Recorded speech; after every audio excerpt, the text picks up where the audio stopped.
تعود المحاولة. مؤشرات حلوة للمباراة. 9 دقائق 13 دقيقة. عجمان يهدد من ضربة ركنية ما نفذت بصورة جيدة، لكن خطورة عجمان لا زالت متواصلة. تصويبة بعيدة إلى خارج أرضية الملعب، لم تنفذ من جانب. نعم، اللاعب امبونغو بمهاراته العالية. عن امبونغو بالقميص رقم 14، وهذه لعبة جميلة. الاستلام جميل. الله الله الله، وليد أزارو يسجل. أزارو ياهي تمريرة حلوة باتجاه وليد أزارو، هدية يبدو أنها من فراس بالعربي، تجي له هدية وأجمل هدية. شوف الصناعة، شوف الصناعة. هذا الهدف اللي سجله عجمان بصورة جميلة. الاستقبال حكاية، وبعد ذلك الله الله الله الله الله عليك لعيب. الصناعة رهيبة والاستقبال كان في قمة الروعة. هذه اللقطة نعم ما كان متسلل وليد أزارو، ما كان متسلل. وعلى ذلك العودة إلى تقنية الفيديو تؤكد أن عجمان الهدف اللي سجله هدف.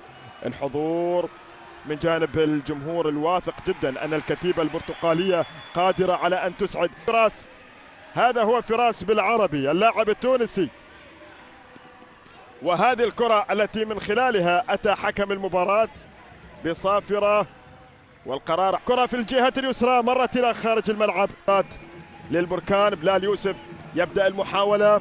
لمسة من فراس بالعربي في الجهة اليمنى، يبحثون عن امبونغو، يبحثون عن وليد أزارو. تمريرة باتجاه امبونغو، قد قدم حضورا جيدا، وهذه لعبة خطيرة لبداية هجمة.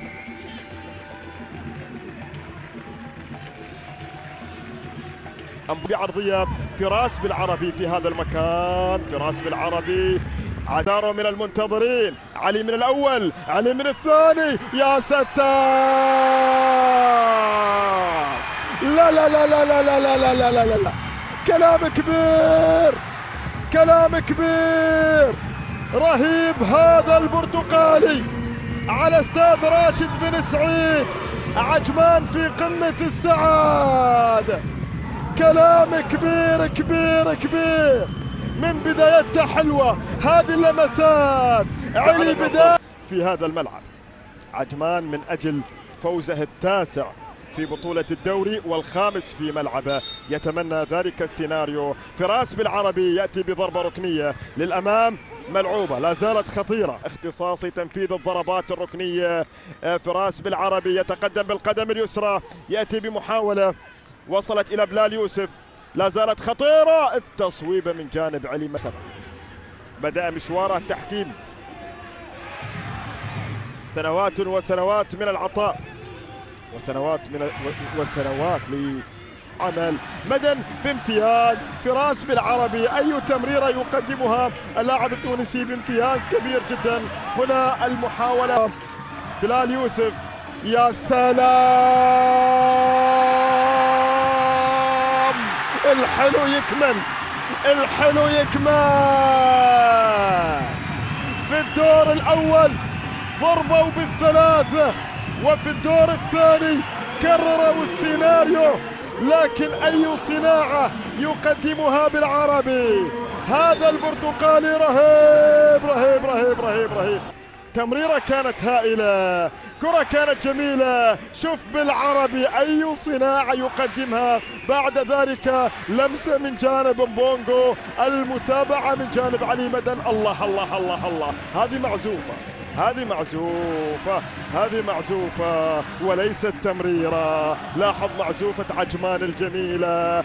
وعندنا لمسة أخرى من جانب بالعربي، وضعت امبونغو في وضعية جميلة وتابعها بعد ذلك اللاعب علي مدن ليسجل الثلاثي.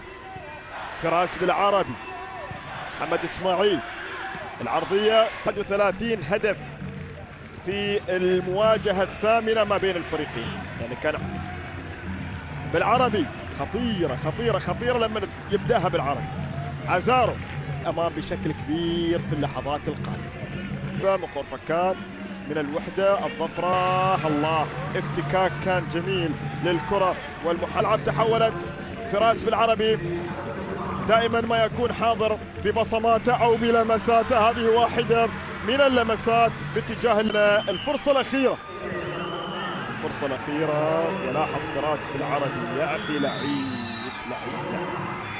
لعيب يعرف تماما كيف يتصرف في اللحظات الحاسمة، أكان على مستوى تمرير أو على مستوى تسجيل أو على مستوى تهدئة لعب أو كسب موقف، أو أنت أمام بالعربي الرجل القادر على أن يصنع الفوارق. أصبح مغلقا، الهجمة المرتدة، فراس لمسة في الجهة اليمنى، هنا انطلاق جددا على مستوى الجهة اليمنى، المحاولة إلى خارج أرضية